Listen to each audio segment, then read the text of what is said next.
Lo paranormal, lo inexplicable, no siempre tiene que ver con la visión de un fantasma, con un suceso que parece sacado de una película de terror.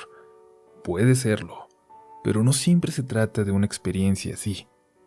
A veces, lo verdaderamente aterrador es lo que desafía cualquier intento de comprensión, y es por eso que hoy hemos seleccionado para ustedes algunas de las historias más difíciles de explicar, de entender siquiera, que ustedes han compartido con nosotros. Si creen que hoy no se van a asustar, está bien. Entren con confianza, relájense, pónganse sus audífonos y preparen su café. Esto es Relatos de la Noche.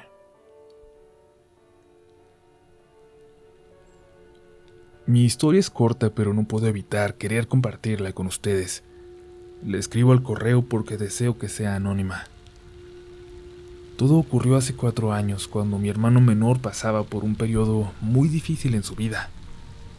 Cayó en vicios y víctima de malas amistades, a tal grado que dejó la escuela y solo se dedicaba a andar de vago por la colonia todos los días. Solo llegaba a dormir, pero en una ocasión ni siquiera eso hizo. Desapareció, tanto él como 2 de sus amigos. Nadie sabía a dónde se habían ido, a nadie le habían avisado. Lo empezamos a buscar por hospitales y ministerios públicos y en todos lados, esperando encontrarlo. Yo acompañaba a mi mamá a todas partes, y un amigo de mi tía, policía, nos comenzó a ayudar en la búsqueda y me dijo algo que yo no quería escuchar. Había que buscarlo también en las morgues, donde llevan a los desconocidos. Era algo que no iba a dejar que mi mamá hiciera, tenía que hacerlo yo. El policía me llevó e incluso se ofreció a entrar conmigo. Y en efecto, nos dijeron que había 3 cuerpos desconocidos que habían llegado la noche anterior. Sentí que se me doblaron las piernas cuando describieron la edad y me di cuenta de que sí podían ser mi hermano y sus amigos. El policía me preguntó si quería que entrara conmigo a reconocer al cuerpo y le dije que sí. El encargado del lugar entró con nosotros, pero al llegar a la morgue, a donde tenían los cuerpos, se dio cuenta de que estaba cerrado. Se disculpó, dijo que era raro y salió a buscar la llave. Se alejó por aquel largo pasillo. Guardábamos un silencio total. Yo no tenía nada que decir y el policía tampoco tenía idea de qué decirme. Escuchamos que unos pasos se acercaban y volteamos, esperando ver al señor regresando con la llave, pero no venía nadie. Los pasos, sin embargo, podíamos escuchar. Se seguían acercando. Nos volteamos a ver, y es que nos dimos cuenta de que estos pasos venían de allá adentro. Alguien intentó abrir del otro lado de la puerta. Venimos a identificar un cuerpo, dijo el policía en voz alta, como esperando que nos abrieran. Y se escuchó como si apenas tocaran la manija por dentro. Luego los pasos se alejaron otra vez de la puerta. El señor que nos había atendido regresó por el pasillo acompañado de un joven. Lo venía regañando por cerrar esa puerta. Ni siquiera alcanzamos a decirle que había alguien adentro cuando por fin la abrió y nos dimos cuenta de que adentro la luz estaba apagada y al prenderla solo había 3 cuerpos cubiertos, de los pies a la cabeza. El policía se puso blanco como un fantasma y apenas se mantuvo en pie, recargado en la puerta. Le pregunté si iba a pasar, pero ni siquiera pudo responderme. Pasé yo, y con alivio pude ver que no se trataba de mi hermano ni de sus amigos, pero no pude evitar sentirme muy triste al ver el cuerpo de un muchacho, casi un niño. Ni el policía ni yo mencionamos nada de lo que escuchamos, y gracias a Dios mi hermano apareció sano y salvo poco después. Lo más extraño de todo esto es que siento que quizás aquel día me traje algo conmigo a la casa. Aunque yo jamás lo he escuchado, mi hermano jura que cuando se levanta por las noches, unos pasos descalzos parecen seguirlo, a donde quiera que vaya por la casa. Solo a él, solo de noche.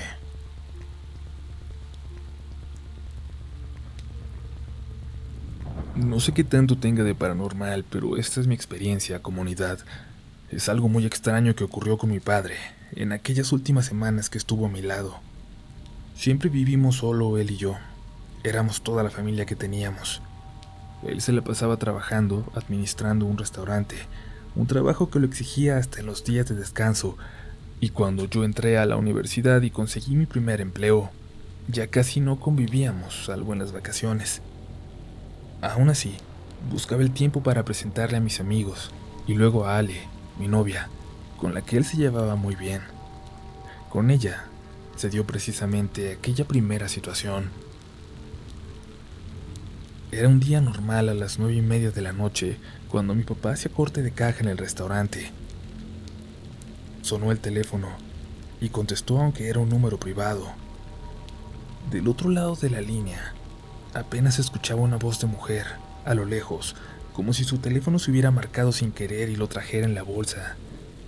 Era la voz de Ale, de mi novia, pero no se escuchaba a nadie más. Se escuchaba solo ella decir que la dejaran en paz, que iba a llamar a alguien, que iba a gritar pidiendo ayuda.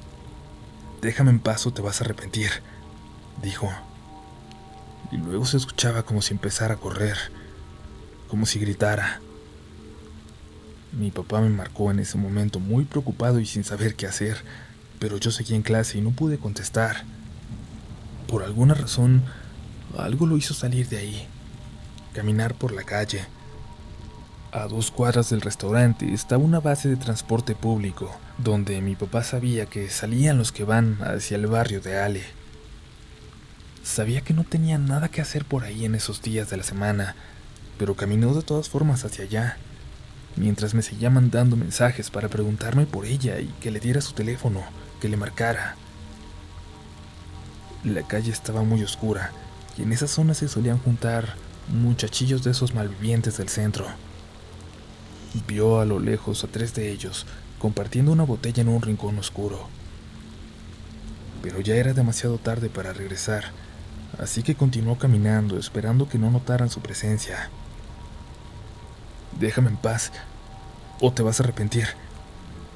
Escuchó a unos pasos por delante de él al dar la vuelta en la esquina. Era la voz de Ale. Corrió y se encontró de frente con ella. Había un tipo enorme siguiéndola, otro de los vagos de la zona a quien mi papá había regalado comida en más de una ocasión. Cuando Ale lo vio, corrió a abrazarlo, y el vago lo reconoció también y se alejó. Pero esto acababa de pasar. Ale no había marcado por teléfono. De hecho, acababa de salir apenas hace un momento de su primer día de trabajo en una tienda cercana. Ni siquiera a mí me había dicho que estaría ahí. Mi papá no le quiso contar de esa llamada que recibió, de lo que acababa de escuchar en el teléfono, pero me lo dijo a mí, y aunque le dimos 1,000 vueltas al asunto, no lo logramos descifrar.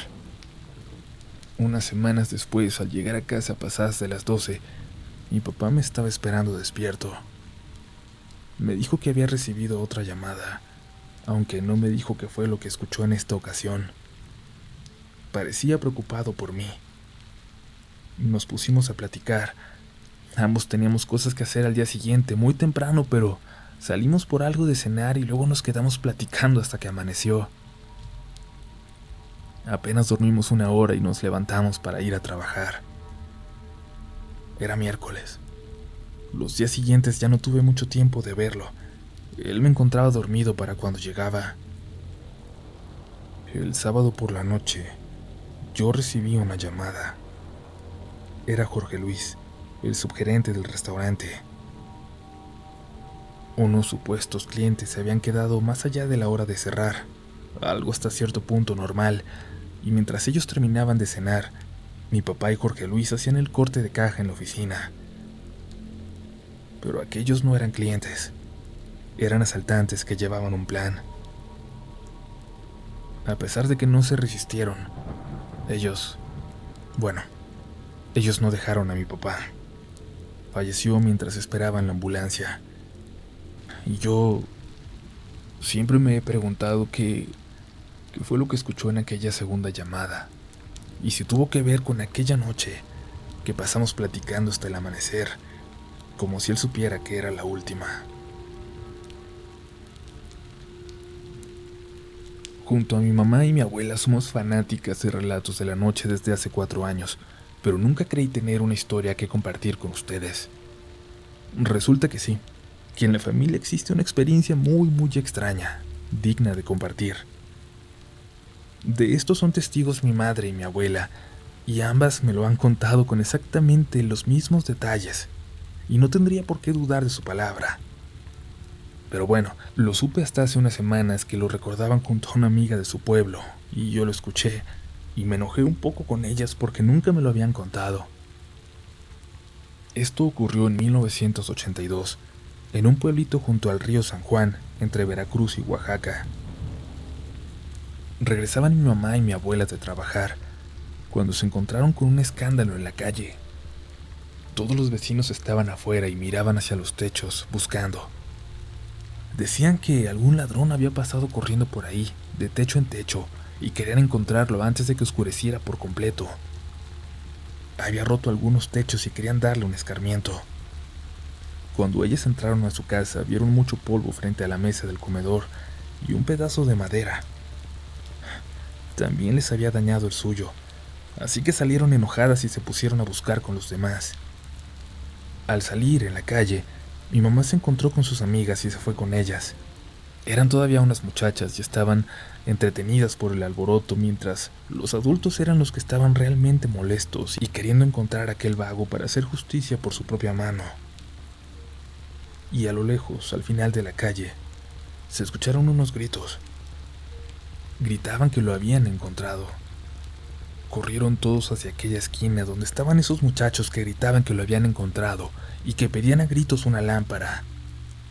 Ya se había hecho completamente de noche, pero alguien encontró una lámpara y se las dio.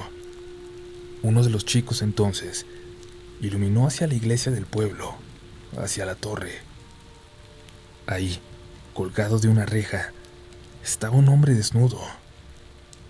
El ladrón, comenzaron a gritar todos, y el padre los dejó subir a la torre para que ayudaran a meter a aquel pobre hombre que estaba a punto de caer y de matarse. El cómo había llegado ahí, a unos 15 metros de altura de una torre que no se veía cómo se pudiera trepar, pasó a ser lo de menos, porque cuando le vieron la cara, detrás de esa barba y pelo largo, reconocieron a Jaime, el carpintero del pueblo, que nadie había visto en 15 años, cuando dicen, se marchó en medio de la noche para no regresar, abandonando su casa y su taller. Apenas podía hablar, no lograba ni juntar una oración, pero lo más raro de todo fue que cuando lo ayudaron a bañarse y le cortaron el cabello, se dieron cuenta de que parecía que no había envejecido un solo día. Llegaron hasta reporteros a cubrir aquel suceso, pero nunca vieron que se publicara una sola palabra. El padre cuidó de Jaime mientras llegaba gente de la capital por él para llevarlo a un lugar donde pudieran atenderlo, pero Jaime murió sin explicación apenas unos días después, antes de que nadie pudiera entender qué fue lo que le había pasado.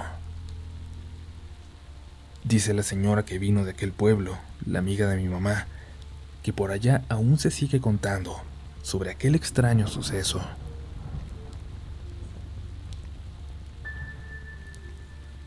Estamos a punto de llegar al final de este episodio. Nos queda una historia más, pero antes les recordamos que nos pueden seguir también en cualquier red social que usen. En Facebook estamos como Relatos de la Noche y en Twitter y en Instagram como RDLN Oficial. Será un placer saludarles también por allá. Vamos a la última historia del día. Estás escuchando Relatos de la Noche. Si tuviera que responder, diría que yo no creo en los fantasmas. De verdad, incluso ahora, después de lo que vi. Hace unas semanas visité a mi abuela. Regularmente nos turnamos entre los nietos para ir a pasar el fin de semana con ella, ayudarla en lo que se pueda y asegurarnos de que todo va bien. pero por la situación de emergencia que se vive, habíamos estado limitando el contacto. Los que podemos tomar las precauciones de quedarnos en casa somos los que hemos seguido visitándola. Ella vive en una casita en su pueblo, en la misma casita que ha habitado siempre. Mis tíos le construyeron una casa grande justo atrás, pero ella se ha rehusado a moverse. Dice que esa es la casa de ellos, que ellos la usen cuando vayan, pero que su casa es aquella chiquita. Como siempre que voy, me quedé en la casa grande en aquella ocasión, y en la madrugada me desperté con ganas de ir al baño. Al ver que ni siquiera había papel en la casa grande, atravesé el patio hacia la chiquita esperando que estuviera abierta. Por suerte era así, y caminé hacia el baño, pero antes de llegar, a mi izquierda, en la cocina, vi a una señora recargada, de la misma forma en que se pone mi abuela para lavar los platos. Pero no era mi abuela. Tenía el cabello largo, largo como hasta las piernas, blanquísimo. Reflejaba la luz azul de la luna que se colaba por una ventana al lado. Yo me regresé corriendo, sorprendido, y busqué papel entre las cosas que llevaba en la maleta, algo o lo que fuera, pero no iba a volver a la casita.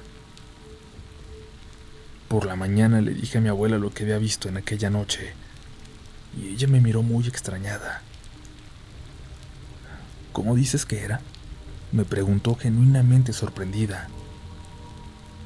Le dije que lo único que pude ver es que era pequeña, que medía como unos 50 y que su cabello era largo, casi hasta las piernas. La abuela se puso a buscar entre fotos viejas, muy viejas de la familia. En una cajita encontró una foto con una anciana muy parecida a la que yo vi, frente a esa cocinita, cuando la casa todavía tenía piso de tierra, parada justo en ese mismo lugar, donde yo la había visto de espaldas. La abuela dijo que creía que era hermana de su abuelita, pero no estaba segura, que nunca la conoció. Sin embargo, cuando yo la describí, ella sabía que había visto a esta mujer en alguna parte. Cabe decir que la abuela, ni los tíos, ni nadie jamás había visto nada raro en esa casa, ni en la noche, ni en los días de tormenta, ni en Día de Muertos. Nunca. Nunca había pasado nada raro hasta aquella ocasión, en que a mí me tocó verla tan clara como horas después vi a la abuela. ¿Era un fantasma o solo un reflejo de otro momento en el tiempo? No lo sé. Solo sé que es horrible, que no se lo deseo a nadie, que sigo pensando con miedo en el momento en que tenga que volver a aquella casa. Le dije a la abuela que ahora que hasta espantaban, que ya se fuera por fin a la casa grande, y dijo por enésima vez que no. Yo me quedo en mi casa, dijo, con todo y sus fantasmas.